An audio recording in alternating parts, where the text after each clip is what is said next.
يا مرحبا بكم وسهلا وهلا خواتي، شحالكم ياك لاباس؟ نتمنى عن اموركم تعود تمام. هذا فيديو توضيحي جواب على الفيديو اللي حطيت معكم ديال التصواب ولا زاد ديال الحقين وديال مولي التجريه. هون اول شيء نبدا معاه بالطفيلات اللي يصوروني للتجريه. شوفوا لي تحكموا الورد، المهم نتوما على عدد الاشخاص صافي اللي تحكموا. انا حكمت صراحه، انا حكمت على قياس شخصين، فهمتوا؟ اللي يتحكموا 10 دراهم من الورد، اللي يتحكموا 5 دراهم من الفلاجيط، واللي يتحكموا التمر، ياك سمعتوا التمر مهم زليفه، واللي يتحكموا العلك 10 دراهم، واللي يتحكموا الزبيب الاسود اللي يتحكموا 10 دراهم، والزبيب العادي 5 دراهم. صافي الطفيلات، هاد المكونات كامله، اللي ينقع وحده ينقع، واللي لاهي المهم ينقع، واللي لاهي يرقد اللي نعدل معكم، اللي نقول لكم كله طريقته. اللي تقبضوا الورد اللي تغسلوه مزيان من الماء ودشتي والغبره، واللي تنقعوا مثلا عليه نقولوا حنا قاميله ديال الكسكس من الماء فايض. صافي تخلوه مزيان ينقع قباله. صافي يترو. والمسائل الثانيه لا يترو. صافي اللي تحكموا فلاجيط اللي ديروا عليه لا نص يترو من الماء، تغسلوا بعديه مزيان من الغبره هي الاولى، واللي تعدلوا عليه نص يترو من الماء، ياك سمعتوا؟ صافي اللي تحكموا العلك والتمر، العلك والتمر والزبيب لكحل والزبيب العادي، اللي تنقعوا عليهم لا كاس ديال المناضه ديال الماء، يعني ما تكثروا، فهمتوا؟ اللي تخلوه بحال هكاك، تغطوا المكونات ساعتين بحال كتوعي بكري الطفيلات، عدلوا هاو المكونات غطوهم كلها، ملي ينقع وحده ما تخلطوهم. اللي نقول لكم علاه صافي ملي كلا تنقعوه وحده اللي تحكموا. علاش قلت لكم رقدوا الورد بياسر من الماء؟ لانه الورد راه تعرف عنه مزفر، اللي تحكم منه لا قياس قرعه ديال سيدي علي، دوك الصغيرات ديك ديال 3 دراهم المهم، ولا ديال درهمين، هذيك منه بارك، فهمتوا؟ باش تجبروه خفافه الريحه. وهذا والثاني اسمه وفلاجيط اللي راني قلت لكم القياس اللي يتعدلوا عليه، فهمتوا؟ فلاجيط حتى هو اللي ترقدوه لا في نص لتر من الماء. صافي حتى هو فلاجيط اخف شويه ريحته من الورد، فهمتوا؟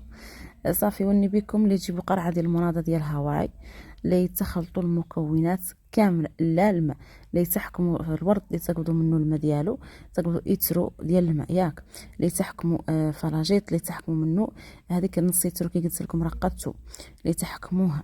صافي اللي تحكموا هادشي كامل تطحنوه في بليده، اللي تحكموا التمر والعنب اليابس داكشي تطحنوه معاه، يا غير حاولوا ما تطحنوه قبال التمر والزبيب والعلك، حاولوا ما تطحنوه قبال، تخلوه صالح.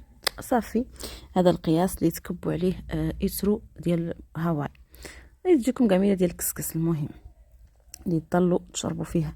بالنسبه للشخص يشرب يترو فقط، يعني ما يفوتوا، يعني ما يفوت يترو كافي، اللي يديروا في قريعات صغيرين ويتم يعبروا بحال هكا باش يقد يشربوا. راني كي قلت لكم يترو طافيلات كافي لشخص واحد. المهم هادو من المكونات اللي عندو اشخاص ياسرين. هذا الكامي ديال الكسكس راه اللي تجي هي هذيك اللي تسكد 4 اشخاص، 5 الى 5 كاع 6. المهم هي لا انا صراحه اختي مجماجه، وداك على خففت لها باش تخفف لها الريحه، فهمتوا؟ داك على طلصتو قباله. صافي اللي تشربوه عادي تعاو بكري، اللي تشربوه على الريق ساق ما تشربوه كي قلت لكم تعودوا 3 ايام سابق لا تشربوه، تعودوا خلطوا الزبده، يعملها لا الزبده والسكر، وتلحسوا منها زبده الغنم، وتلحسوا منها كتشاره، ولا اللي ما بغى الزبده يدير الدسم، يعني كتشارتين ولا 3 سابق لي يرقد باش يلين الجوف يهيئوا التجريه. صافي وني بكم اللي توعاو بكري، ولا هي تقبضوا هذيك المكونات اللي قلت لكم، وتشربوا قريعه ديال سيدي علي الصغيره وحده، وتحركوا شوي. مهم لي مركم اكيد لي تبارك الله ترتاحوا. صافي الى ديك 10 هكاك. مهم الضحى اللي تعدلوا بحال الفطريه، عدلوا هربر ولا عدلوا العيش، ولا المهم راكم شفتوني انا عدلت، انا عدلت هربر. وبالنسبه ملي طفل التجري ساق ما ننسى، اللي بغى يطحن بالمناضه، اللي بغى يطحن بالباربه ملي يطحن، مهم اللي لا مزيان عندكم، اللي بغى يدير الباربه ملي يديرها، يغير من الاحسن مناضه باش تكسر زفره التجريه وتقدو تشربوها. صافي اللي تطحنوا ملي الباربه على زر، وتسموا بحال هكا منين تفطروا بهذيك العيش ولا هربر ولا اللي كان، تمو تشربوا هذيك الباربه معاك لقيه من بين الغداء من بين الضحى الى العشيه. تمو لا الشراب لا السوائل الزريق الحليب تسرقوه، اتاي بالنعناع والورد مولي.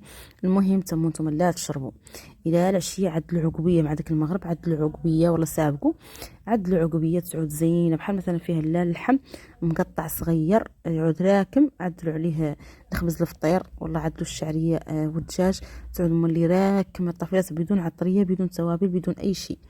الا درتو فيها زرقوا فيها شويه من المعدنوس فقط باش يزين لكم الطعمه. صافي وني بكم هذا مكان. هذه هو نهار التجريه اللي تخلوا ذا الشيء. صافي راكم كلتوا الشعريه وكل شيء. في الليل ما تذوقوا شيء الا الشراب، الا الشراب الشراب الشراب. صافي مع ديك العشرة هكاك تسعري توقفوا الشراب توقفوا كل شيء. صافي المهم تبقاو عادي غير ما تاكلوا شيء نهائيا الى النهار الثاني اللي تمو تصبوا تدخلوا بيت الماء تدخلوا الطواليت اللي تمو حاشاكم تمرقوا فهمتوا. صافي النهار الثاني نوعاو بكري عندنا الحقين.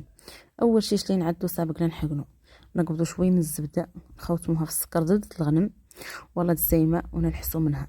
صافي نوجدوا مولي مصرانا باش نحقنوا. اللي تقبضوا هذاك البوش ديال سيدي عليه كي قلت لكم، اللي تقبضوا مسمار الزنان وتتقبوا على تقبوا عود مدور دائري على حساب هذيك الحقانه اللي نتوما شريتو، راه كتنباع عند العطار طفلات بالمترو اللي بغيتو نتوما.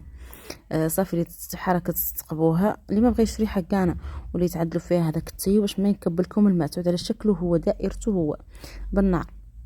صافي انا صراحه عدلت لها 7 حبات من الحلباء في ايترو ديال الماء يفيض ياك سمعتوا. ولا نعدل معاهم بيضه بلديه كامله، بيضه كامله بلديه مو صفار مو شي، لين طحن في داك المرفايد مزيان.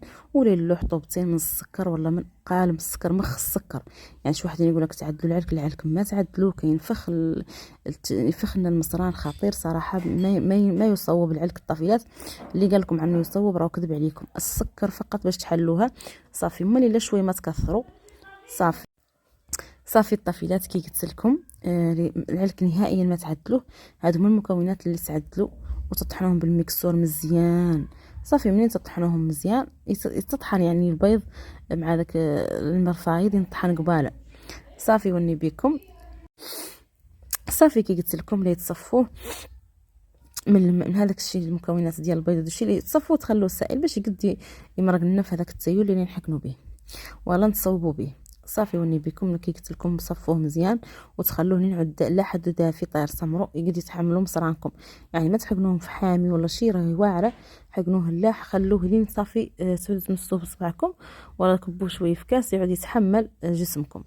وصافي الطفيلات اللي تعدلوا هذيك الرابينه تعدلوها في المخرج حاشاكم. المهم راكم عارفين اللي تعدلوها فيه ولا هي يقعد معكم حد يسكر لكم القرعه من الفوق وتماشي الطفيلات وتصوبوا. هذه هي الطريقه اللي عدلتها انا بعد لاختي صراحه لانها كانت موجوعه بالمصران والقبض وذا كامل. وتوفوني بكم. هذه كانت طريقتي البسيطه في الحكين. نتمنى اني نعود شرحت لكم مزيان ونتمنى عن الطريقه تعود عجبتكم ونالت اعجابكم. اللي بغى يصوب مولي الزرع اللي يحكم لا الزرع ويغسلوه مزيان ولا يفيضوا في المالين يرخي السبوله ولا يصفيه ولا يصوبوا الزرع ما يندالو السكر نهائيا اللي تصوبوه عادي. صراحه انا كاع الوالده كانت تقول لي عنهم زمان التجريه ما كانوا يعدلوا فيها السكر نهار التجريه الا شرابته ما يعدلوا السكر كاع. سبحان الله لا حنا دا الجيل نبغوش يحلو داشي نخافوا كذا. المهم هادشي بعد كانت تقول لي صراحه وحتى الصواب كانت تقول لي عنهم ما يصوبوش يحلو كاع نهائيا، يصوبوا لا شي حاجه بحال ما البحار بحال سبحان الله هذا الزراع ذو المساعي. درك عادوا الطفلات يصوبوا بروسيمو ويصوب سبحان الله داشي راه ولا طرا جديد ما كانوا يصوبوه نهائيا. لان كانت تقول لي الديدان كانوا يجوا هيك الساعه ويخافوهم من انهم باغيين يخووا مصرانهم ما باغيين يديروا مولي ديدان ولا يديروا الحنوشه. راكم عارفين دوك الصغيرين يركبوا. هذا الشيء مكان اللي بغى يصوب بدون سكر يصوب، اللي بغى يجرب لا سكر راه من الافضل.